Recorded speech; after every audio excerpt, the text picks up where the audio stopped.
বিখ্যাত ঢলা শদিয়া সেতু যেটো কোৱা যায় ভূপেন হাজৰিকা সেতু নামেও সিপাৰলৈ যাম আনিনি बोला जगह तो कल आपका है आंटी ये अच्छा अच्छा कितना वेराइटीज का फूल है यहाँ में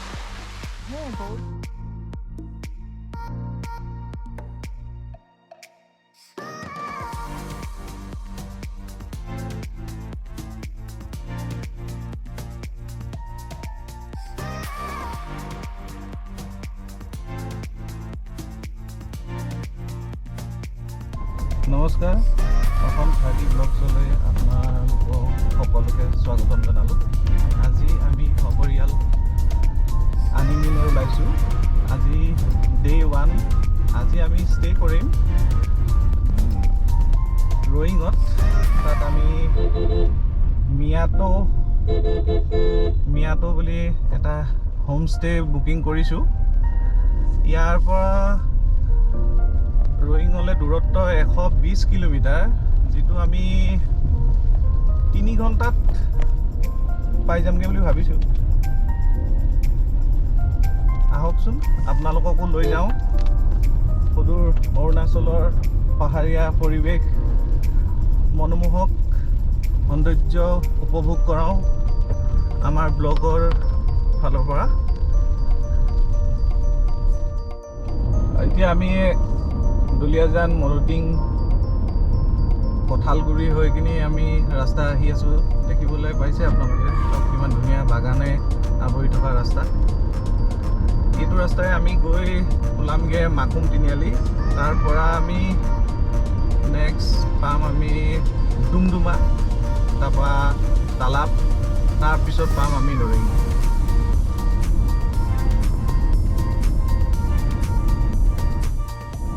দুলীয়াজানৰ পৰা মাকুমলৈ আহি থাকোঁতে আমি এখন দলং পালোঁ, য'ত আমি গাড়ী পাৰ পাবলৈ অকণমান অসুবিধা হোৱাত আমি বেলেগ এটা ৰাস্তাই আহিলোঁ। দেখিবলৈ পাইছে দুইফালে জংঘল। এতিয়া আমি বেলেগ এটা ৰাস্তাই গৈ কিনি মাকুম লিং পাটকাই ৰেইন ফৰেষ্টৰ কিনাই গৈ আছোঁ। লিং পাটকাই ৰেইন ফৰেষ্টৰ কিনাই গৈ আমি মাকুম পাটকাই ৰিজৰ্টৰ ওচৰত ওলামগৈ। তাৰপিছত 2-3 কিলোমিটাৰ পিছত আমি পাম মাকুম তিনিআলি। এতিয়া আমি মাকুম তিনিআলি পাইছোঁহে। এতিয়া আমি ৰাইট টাৰ্ণ ল'ম। এতিয়া আমি আহি আছিলোঁ ডিগবৈ মাকুম হাইৱেত। এতিয়া আহি তিনিআলি পাইছোঁ। এই তিনিআলিটোৰ পৰা আমি ৰাইট হেণ্ড ল'লে আমি NH 37ত আমি উঠিম। এইটো ডাইৰেক্ট আপোনাৰ ৰয়িং ওলাব। আহকচোন গৈ থাকোঁ। ডুমডুমা পালোঁহে। ডুমডুমা পাই আমি ব্ৰেকফাষ্ট কৰিলোঁ ৰেষ্টুৰেণ্ট এখনত। থুলমূলকৈ ৰুটি পুৰি আৰু চাহ। ছোৱালীয়ে ঠাণ্ডা বতৰ হ'লেও আইচক্ৰীম খাব বিচাৰিলে। আইচক্ৰীম এটা খাই আমি ওলাই দিছোঁ। এতিয়া আমি নেক্সট পেজ আমি নাজানো, আপোনালোককো দেখাই যাম বাৰু। এয়া দেখিবলৈ পাইছে আমি এতিয়া অসম আৰু ভাৰত বিখ্যাত ঢলা শদিয়া সেতু, যিটো কোৱা যায় ভূপেন হাজৰিকা সেতু নামেও নামাকৰণ কৰিছে। ভূপেন হাজৰিকা সেতু আছে আপোনাৰ লোহিত নদীৰ ওপৰত, যি তাৰ দূৰত্ব হ'ল আপোনাৰ 9.15 কিলোমিটাৰ, যি কানেক্ট কৰিছে অসম আৰু অৰুণাচলৰ বৰ্ডাৰবিলাক। যেনেকৈ আপোনাৰ ৰয়িঙৰ পৰা ষ্টাৰ্ট হয় আপোনাৰ বৰ্ডাৰ ৰোড। আহক উপভোগ কৰক সুন্দৰ ভাৰত চৰকাৰে বনোৱা সুন্দৰ এখন নিৰ্মাণিত দলং।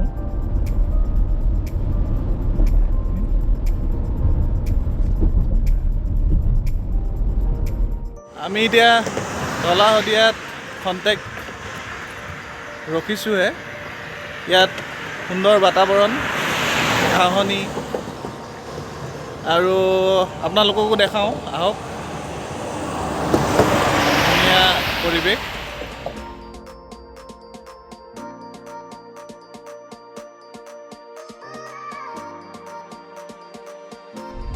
এতিয়া আমি চেপাখোৱা টাউন পাইছোঁহে। ঢলা শদিয়া ব্ৰিজ পাৰ হৈ আহি 19 কিলোমিটাৰ হয় ঢলা শদিয়াৰ পৰা চেপাখোৱা। এখন চেপাখোৱা টাউন দেখিবলৈ পাইছে।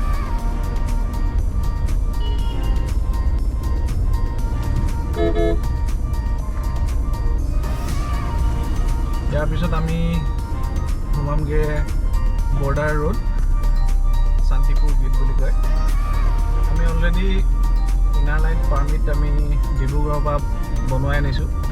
সুবিধা হয় আপোনাৰ যদি আগতে আপুনি বনোৱাই আনে, ইয়াত টাইমটো ৱেষ্ট নহয় আৰু আপুনি সোনকালে আপুনি অৰুণাচলত এণ্টাৰ হ'ব পাৰে।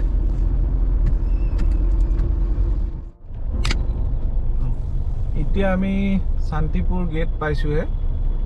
চেপাখোৱাৰ পৰা শান্তিপুৰ গেটলৈ আপোনাৰ 12-14 কিলোমিটাৰমান হ'ব।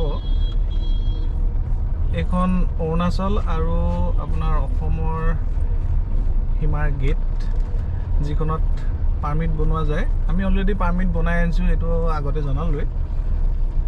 এতিয়া আমি গেটত পাছ দেখাই, মোৰ আৰু মোৰ মিছেজৰ পাছ। বাচ্ছাৰ পাছ দৰকাৰ নপৰে। 60 টকা পৰে। আপুনি ডিব্ৰুগড়ৰ অৰুণাচল হাউচৰ পৰা বনাব পাৰে। ইয়াত পাছ দেখায়, যদি পাছ আগতে আপুনি বনাই আনিছে তেতিয়া আপুনি ইয়াত সোনকালে ওলাই যাব পাৰে, নহ'লে ইয়াত অলপ সময় লগা যায়। সেইটো কাৰণে আগতে বনাই আনিলে অকণমান সুবিধাজনক হয়। সেয়ে আমি পাছ বনাই আনি এতিয়া আমি গেটত দেখাই আমি লাহেকৈ ৰয়িঙলৈ আমি সোমাই যাম।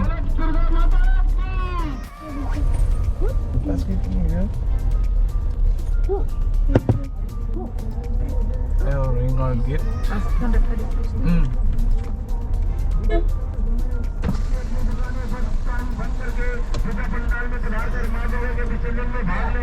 पास बना के लाए एम्प्टी कर आगे रख लेता है गाड़ी।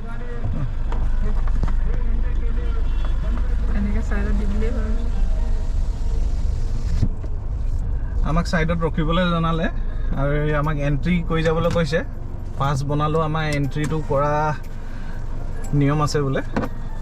বাৰু মই এন্ট্ৰি কৰা আহিছোঁ। পাছ বনাই হ'ল। এতিয়া আমি সোমাইছোঁ অৰুণাচলত।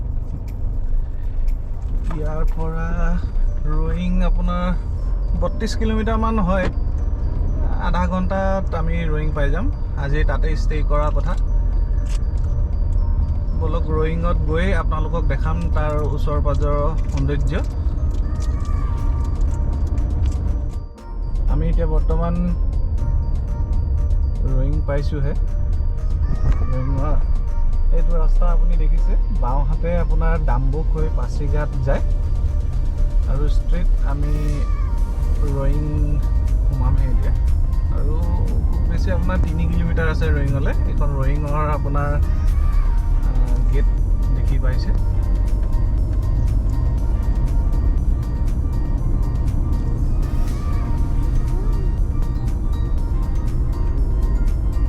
ৰয়িঙৰ গেট এখন আপোনাৰ বাওঁ চাইডে আপোনাৰ আছিলে ডাম্বুক পাছিঘাট যায়, আৰু এইটো ৰাইট চাইডে আপোনাৰ নামচাই হৈ আপুনি কনচা নামচাই এইটো চাইডে যাব পাৰিব ৰাইট হেণ্ডত।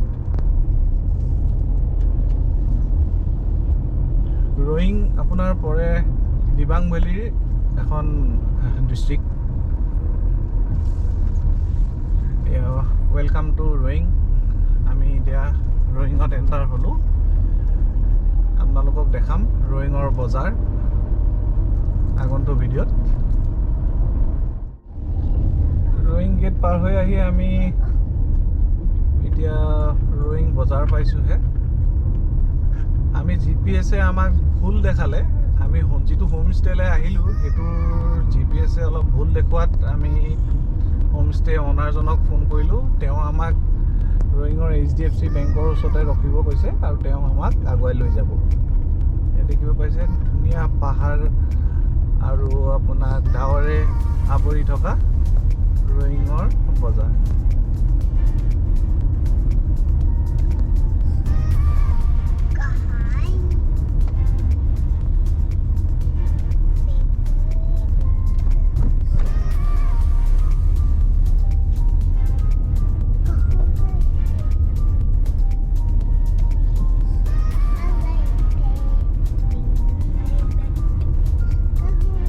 HDFC বেংকটো বিচাৰিব লাগিব এতিয়া আমি পাওঁ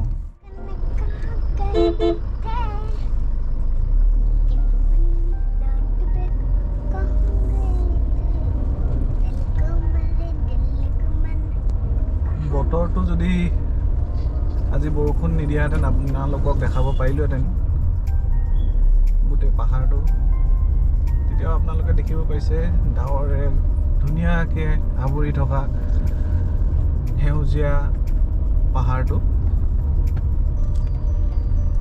এতিয়া আহক আমি হোম ষ্টেটোত গৈ আপোনালোকক বাকী থকা ভিডিঅ' দেখাওঁ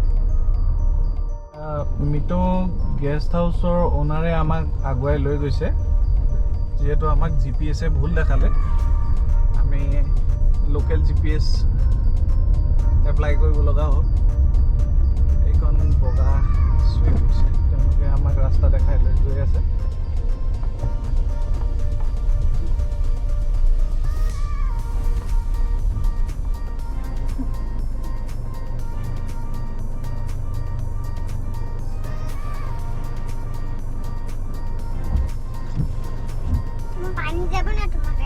যাব যাব बहुत बार स्प्लिटिंग पापा स्प्लिटिंग अब का तो बहुत धुनिया रास्ता ऑफरोडिंग কৰি আমি गेस्ट हाउस তো পামে আৰু অলপ আছে আৰু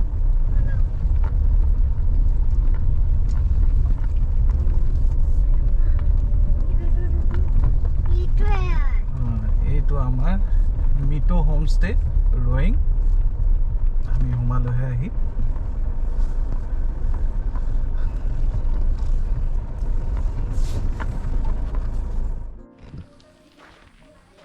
আমি হোমষ্টে পাই গাড়ী ইয়াত পাৰ্কিং কৰিলোঁ গাড়ী পাৰ্কিং থৈ এইটো দেখিব পাইছে এইটো আমাৰ হোমষ্টে ধুনীয়া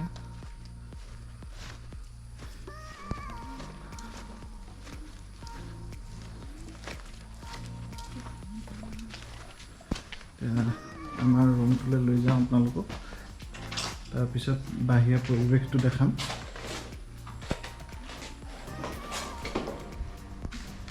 এইটো এটা হল ৰুম এইটো আমাক দিছে ৰুম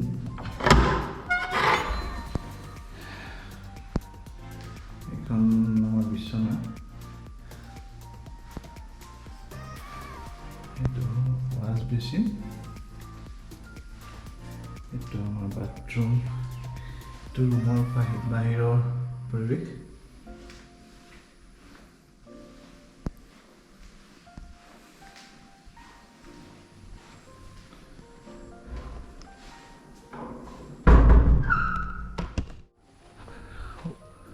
ওলাই আহি অ'নাৰে ক'লে যে তেওঁলোকৰ এখন ফুলৰ বাগিচা আছে য'ত বিভিন্ন প্ৰকাৰৰ ফুল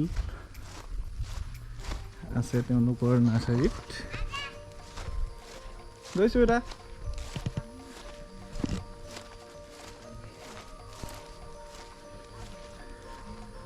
অমিতা গছ আৰু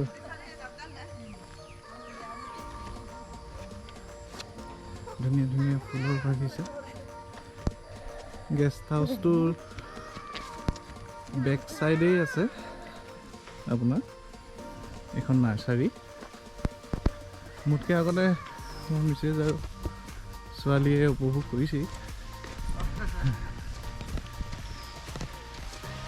ছোৱালী आपका है आंटी ये अच्छा अच्छा कितना वेराइटीज का फूल है यहाँ में बहुत फूल है आप लोग सेल करता है इसको सेल करता है अच्छा यहाँ से कहीं बाहर जाता है क्या रोइंग से बाहर कहाँ सेल हो नहीं बाहर नहीं जाता है एक यहाँ के आसपास लोग भी मतलब ये खाता है अच्छा कोई कोई लोग तो बिजनेस के लिए मतलब ना ऐसा ये होलसेल में लेता है बाजार में बिक्री करता है अच्छा आप लोग से लेके जाता है मतलब हम लोग से लेके जाते हैं ठीक है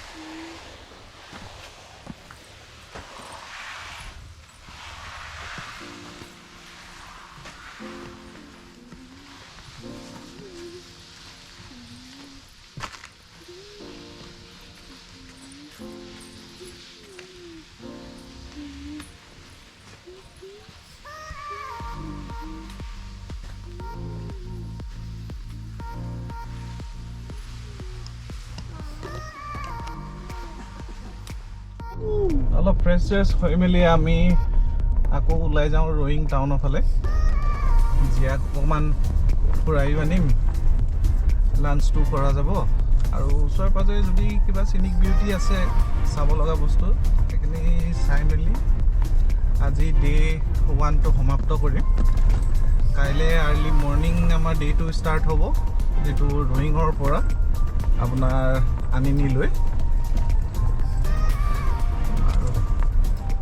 আহকচোন আৰু দেখাম আপোনালোকক কেনেকুৱা জেগা আছে ৰয়িঙৰ ওচৰে পাজৰে লাঞ্চটো কৰি আমি অলপ জু আৰু ইয়াৰ এখন নদী আছে যিখন অকল শিলেৰে আৱৰি থকা সেইখন চাবলৈ আমি তিনিজন ওলাই আহিছোঁ খানাটো আমি টাইটকৈ দবালোঁ মাছ দি ভালেই লাগিলে খানাটো 180 rupees per plate ভালেই লাগিলে খাব পৰা আমাৰ অসমৰ নিচিনাই খানা বাৰু আহক যাওঁচোন বাৰু আগলৈ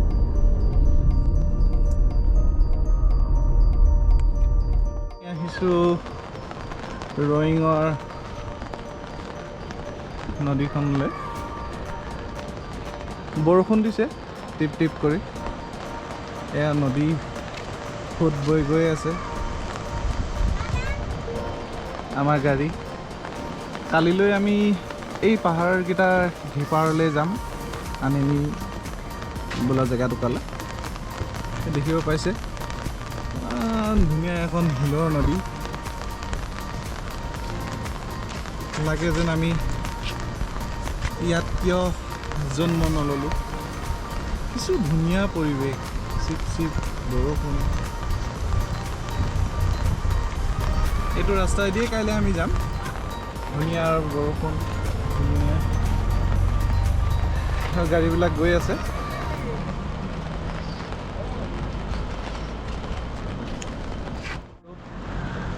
আজিলৈ সমাপ্ত কৰিছোঁ আজি এপিছ'ড 1 ইয়াতে খতম কৰিলোঁ এতিয়া আমি যামগৈ আমাৰ হোম ষ্টেটোলৈ অলপ ৰেষ্ট ল'ম ৰাতিটো কটাম খানা খাম আৰু কাইলৈ কাৰণে সাজু হ'ম